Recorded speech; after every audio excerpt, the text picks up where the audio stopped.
Tattooing underwent a tremendous resurgence or rebirth in the 90s.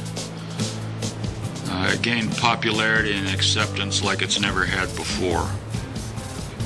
When we opened our shop in 94, there were 3 other shops. Now, 15, 16 years later, there are 67 licensed tattoo artists in the city of Chattanooga. Along with that resurgence, the face of the tattoo artist changed quite a bit. In the old days, it was old bikers, the occasional old witch woman, although it's mostly been men. Now it's a lot of women and a lot of younger people. One of the trends I've seen among the younger people is they want to see tattooing elevated and looked at as a fine art. Tattooing's always been a little hard to classify. I believe most people have always thought of it as an art, but not necessarily fine art.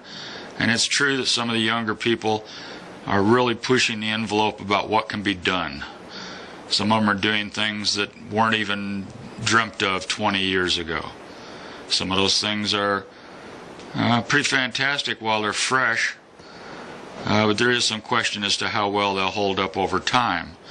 Traditional bold line, old school tattooing was designed to hold up over 20, 30, 40 years. Some of the painterly effects that we see now in 20 years may be a smudge. I don't know. We'll have to wait and see. The techniques and the skill have skyrocketed. A lot of these people have undergone some sort of apprenticeship, or they've been self-taught, worked their way into mainstream tattooing, and work in shops now. I don't feel like tattooing needs to be elevated to a fine art. If they've studied their history, they'll see that tattooing is an ancient shamanic ritual. Shamanism is perhaps the second oldest profession in the world.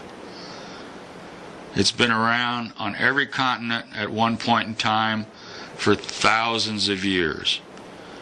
And in the beginning was a shamanic ritual. And today is still a shamanic ritual. Even if artists today don't think that way, it still is.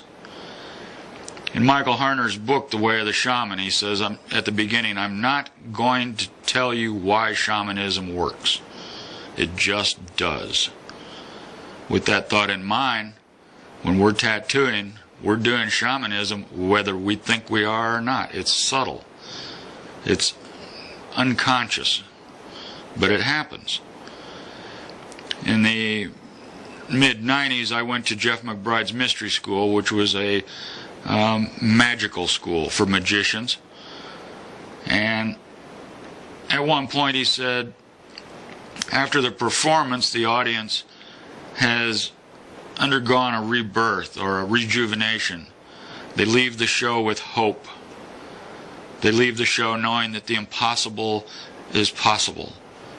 And I asked him, do they know that? I mean, you don't explain that to them. He says it doesn't matter. It happens on a subtle level whether they understand it or not. We don't need to explain it.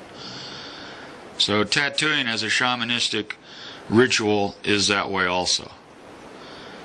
One of the examples would be when a young person comes in. They've just turned 18. They've waited to become 18 so they can get a tattoo. They might only get their name. They might get their horoscope sign. They might get any number of things. But the important thing is what they're doing is their first really powerful, long-lasting act that shows they've become an adult. They don't need their parents' permission. They've done something that has altered their body and to some extent their spirit in a long-lasting way. It may be the only tattoo they ever get, or it may be the beginning of many. But it has been a rites of passage. They may not even consciously realize that, but when they leave the shop, they feel more adult. They feel more complete. They feel more in control of their life. And a lot of tattoos fit that kind of category, where the person isn't consciously waking up in the morning and going, I think I'll go get a tattoo as part of a shamanistic ritual. But the need that it fulfills is that. Sometimes they get a family member's name or a portrait of that family member to remind them of them, to keep them close to their heart, to keep them connected. Maybe it's grandma, so it's keeping them connected to someone that's basically an ancestor or going to be an ancestor someday. Sometimes it's because someone has died and they get a memorial tattoo. That's a rites of passage. They've lost someone. It's a part of their grieving. We don't particularly know how to grieve well these days. We haven't been taught necessarily. We don't, other than the funeral, we don't have a ritual for it. And that doesn't necessarily do it for everyone. So they might come in and get rest in peace grandma, grandma's name or something. Another way that that's a rites of passage is they've moved up the family tree. If they've moved up enough that they are now the oldest male or oldest female in their family, that rites of passage marks them as the patriarch or matriarch of their family now. They may not consciously realize that again, but it has happened.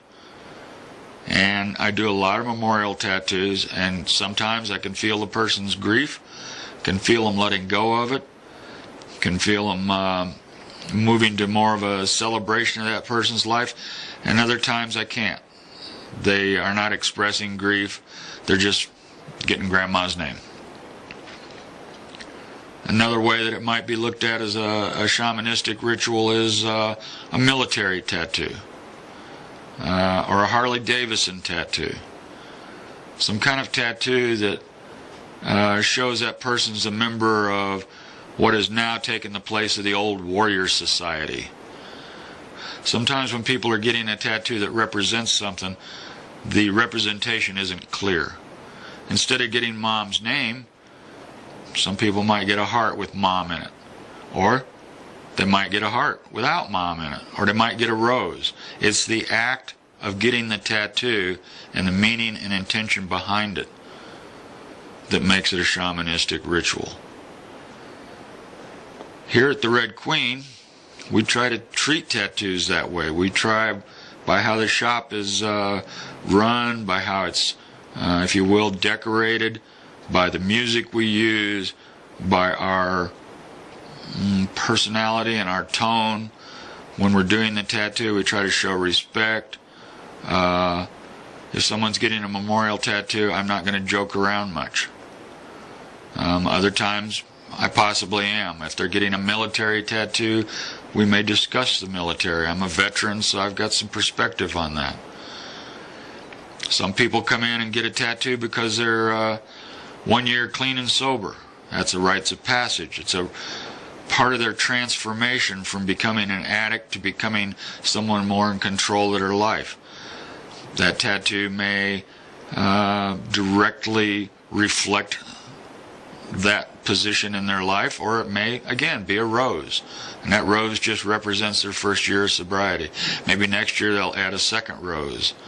Sometimes it's a word, serenity, or something that reminds them not only of their milestone of a year of sobriety, but also to remind them to stay that way. When they look down at that tattoo, it reminds them, take control, don't go back to those old ways.